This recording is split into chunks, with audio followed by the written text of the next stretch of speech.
Alayhi salatu wassalam, il avait 63 ans. Il était fatigué et il avait beaucoup donné dans sa vie. En y réfléchissant bien, 1400 ans après, il avait traversé tellement d'épreuves. Il a été orphelin, il a perdu son père, il a perdu sa mère, il a perdu son grand-père, son oncle. 7 de ses enfants étaient morts. La femme, qui avait partagé 25 ans de sa vie et qui avait été la première à le soutenir, elle était morte. Il y a aussi son honneur qui a été touché pendant un mois à cause de la calomnie sur Aïcha. Il a été frappé, insulté de tous les noms. Il a été rejeté par 26 tribus qui ont refusé de l'accueillir. Il a mené près de 29 batailles en 8 ans, dans des conditions extrêmes, à cause de l'environnement hostile, la chaleur, les longs trajets dans le désert, etc. Toutes ces épreuves ont fait qu'à 63 ans, il était même plus capable de faire ses prières surrogatoires debout, mais il les faisait assis. Alors on lui a dit, tu pries assis? Qu'est-ce que tu as, ô messager d'Allah? Il a répondu, je me suis fatigué à force de me soucier des gens. Subhanallah. Cette année-là, il est sorti pour le pèlerinage d'adieu et il répétait, ô gens, prenez de moi vos rites. Peut-être que vous ne me verrez pas à cet endroit l'année prochaine. Ensuite, Allah a révélé le verset suivant. اليوم أكملت لكم دينكم وأتممت عليكم نعمتي ورضيت لكم الإسلام دينا. Aujourd'hui, j'ai parachevé pour vous votre religion et accompli sur vous mon bienfait. Et j'ai agréé l'islam comme religion pour vous. Tout le monde était content en apprenant ce verset, sauf une personne. Sauf Abu Bakr, qui lui s'est mis à pleurer. On lui a dit, Ya Abu Bakr, pourquoi tu pleures comme ça? Pourquoi tu pleures alors que ce verset annonce une magnifique nouvelle? Alors, il les a regardés en pleurant et il leur a dit, ce verset, c'est l'annonce de la mort du prophète. Tout le monde a pensé, quel jour merveilleux, notre religion, elle est complète. Mais pas Abu Bakr. Abu Bakr, lui, il a pensé, si la religion, elle est complète, ça veut dire que le message est fini. Et que la mission du prophète, alayhi salatu salam, elle est terminée. Donc, l'existence du prophète, alayhi salatu salam, sur cette terre, elle est terminée aussi. Alors le prophète, alayhi salatu salam, il était gravement malade. 9 jours avant sa mort, Allah, il a révélé au messager son dernier verset. واتقوا يوما ترجعون فيه إلى الله ثم توفى كل نفس ما كسبت وهم لا يظلمون. Et craignez le jour où vous serez ramenés vers Allah. Alors chaque âme sera pleinement rétribuée de ce qu'elle aura acquis. Et ils ne seront point lésés. 8 jours avant sa mort, il disait, mes frères d'Uhud me manquent, en parlant des martyrs. Je veux leur rendre visite. Alors, il va les voir. Il arrive au cimetière et il leur dit, Assalamu alaykum, ô martyrs d'Uhud, vous êtes les précurseurs et je suis le suivant, Inch'Allah. Sur le chemin du retour, il s'est mis à pleurer. Et les compagnons, ils lui ont dit, qu'est-ce qui te fait pleurer, ô messager d'Allah? Il les a regardés, les larmes coulant sur son visage. Il leur a dit, mes bien-aimés me manquent. Alors les compagnons, ils lui ont dit, c'est pas nous tes bien-aimés? Il leur a dit, non, vous êtes mes compagnons. Mes bien-aimés, c'est ceux qui viendront après moi et qui croiront en moi alors qu'ils ne m'ont pas vu. Le prophète, alayhi salam, il était donc très malade. Et son état de santé, il s'aggravait de plus en plus. Il a alors rassemblé ses épouses et il leur a dit, est-ce que vous m'autorisez à me faire soigner chez Aïcha?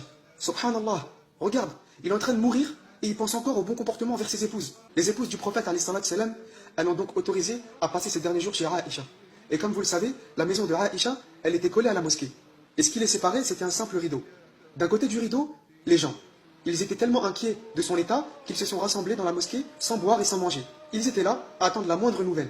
De l'autre côté du rideau, le prophète, alayhi salam, qui essuyait la sueur de son front et qui disait « La ilaha illallah ». Certes, la mort a ses moments d'agonie. Ensuite, il a entendu le bruit de la foule dans la mosquée. Et il a dit « C'est quoi ce bruit ?» Alors on lui a dit « C'est les gens qui se sont rassemblés, ils ont peur pour toi. » Il a dit « Emmenez-moi à eux. » Puis il leur a dit « Ô gens, on dirait que vous avez peur pour moi. » Ils lui ont répondu « Oui, ô messager d'Allah. » Il leur a dit « Ô gens, mon rendez-vous avec vous n'est pas ici-bas. Mon rendez-vous avec vous est au bord du bassin, le jour du jugement dernier. Par Allah, c'est comme si je le voyais de là où je suis. Ô gens, par Allah, je ne crains pas la pauvreté pour vous, mais bien au contraire, je crains pour vous la vie d'ici-bas. Je crains que vous combattiez pour elle, comme ceux qui vous ont précédés, et qu'elle vous fasse périr comme elle les a fait périr. Ô gens, je vous recommande de prendre soin de vos femmes. Je vous recommande de prendre soin de vos femmes. Ô gens, je vous en conjure, ne délaissez pas la salette, ne délaissez pas la prière. Ô gens, si j'ai fouetté injustement le dos de l'un d'entre vous, voici mon dos, qu'il en fasse autant. Si j'ai souillé l'honneur de l'un d'entre vous, voici mon honneur, qu'il en fasse autant. Si j'ai pris de l'argent à l'un d'entre vous, voici mon argent, qu'il me le reprenne et qu'il ne craigne pas la rancune, car ce n'est pas dans ma nature, jusqu'à ce que je retrouve Allah avec une âme saine et pure.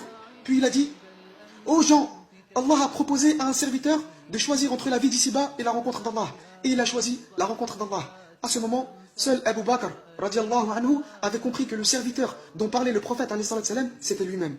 Alors il s'est levé, en coupant la parole au prophète, alayhi salam, et lui a dit, je sacrifie tous mes biens pour toi, je sacrifie mon père pour toi, je sacrifie ma mère pour toi, je sacrifie mon enfant pour toi. Et là, imaginez-vous cette scène, le prophète, alayhi salam, lève ses mains vers le ciel et dit, qu'Allah vous mette à l'abri, qu'Allah vous assiste, qu'Allah vous honore, qu'Allah vous préserve, qu'Allah vous consolide. Ô gens, passez mon salam à quiconque me suivra de ma communauté jusqu'au jour du jugement dernier. Pendant que le prophète alayhi salam était en train de mourir dans les bras de Aïcha, l'ange Gabriel est entré et lui a dit Assalamu alayka, ô messager d'Allah. Et le prophète alayhi salam lui a répondu Wa alayka salam, ô Gabriel. À ce moment-là, Aïcha avait compris que l'ange Gabriel était présent. Ensuite, Gabriel a dit au prophète L'ange de la mort est devant ta porte. Il demande l'autorisation d'entrer et il ne la demandera à personne d'autre après toi. Le prophète alayhi salam lui a dit Autorise-le à entrer, ô Gabriel. Et là, Aïcha avait compris que l'ange de la mort il était là. Alors, l'ange de la mort il est entré et il a dit Assalamu alayka, ô messager d'Allah. Allah m'a envoyé pour te demander de choisir entre la vie d'ici-bas et la rencontre avec Allah. Et malgré la douleur de la mort, il a levé sa main et a dit Plutôt la compagnie du Très-Haut, plutôt la compagnie du Très-Haut. L'ange de la mort s'est mis à côté de sa tête et a dit Ô toi, bonne âme, l'âme de Mohammed ibn Abdullah, sors vers l'agrément et les bonnes grâces d'un Dieu satisfait de toi. La main du prophète alayhi salatu salam est tombée, sa tête est devenue lourde dans les bras de Aïcha. Elle a su qu'il était mort, mais elle ne savait pas quoi faire. Alors elle a écarté le rideau qui séparait sa maison de la mosquée. Les gens qui étaient derrière le rideau ont vu le rideau bouger. Ils avaient l'habitude de voir le visage du prophète alayhi salatu salam derrière ce rideau. Mais cette fois-ci, c'était le visage de Aïcha qui pleurait en disant « Le prophète est mort, le prophète est mort ».